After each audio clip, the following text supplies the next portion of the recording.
nature of my work. And what is that work? God's work. Who do you think he is? You didn't see what I saw. And if I did, would I be calling him the second coming? You have and continue to have such an amazing career. I Thank think you've you. gone to do such great projects, you know, ranging back to Kiss Kiss Bang Bang and Mission Impossibles and Maid of Honor. This just continues with that. For you, what attracted you to want to do this Netflix series, Messiah? Well, I think the global aspect of it. You know, the fact that this show represents multiple perspectives, you know, and really not just a Western point of view.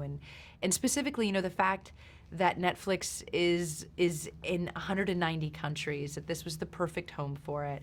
And I was really excited about having the opportunity to play this character, Eva, who is incredibly complex and you know, really conveys something on the outside, but you know, on the inside she's going through a lot of turmoil and she's going through some very tough things. I mean, like any good show, I love that we learn more and more about her as, you know, the series continues, and a lot of the other characters. Yes. And while, you know, we're trying to figure out if he's the Messiah, if he's a con, I think that they've done a really good job that you hang on kind of every word that he is going to say. You do, and I think very much like the people in the show hang on every word that he says, and I think that's the brilliant Michael Petroni. You know, he's really created a very intricately woven story, and I think what audiences will find is that they gravitate towards a particular character.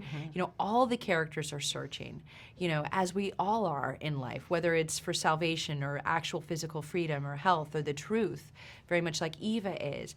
And I think that when you go on the journey, you identify, you relate to a particular character in the show, and as you go through the series, as you go through the 10 episodes, like you said, it's very suspenseful, and your opinion will differ, I promise, after every episode.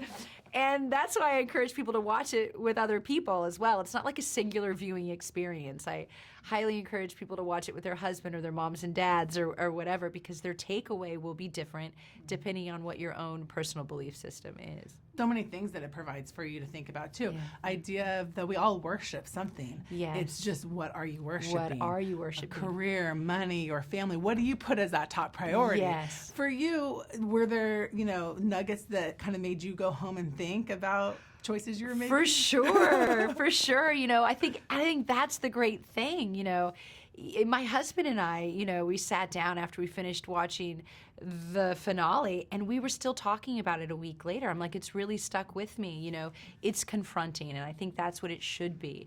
You know, I think that you nailed it right on the dot. Like, we all worship something. And what is it for everybody? And I think it allows us to put ourselves in someone else's shoes. I think it provokes conversation.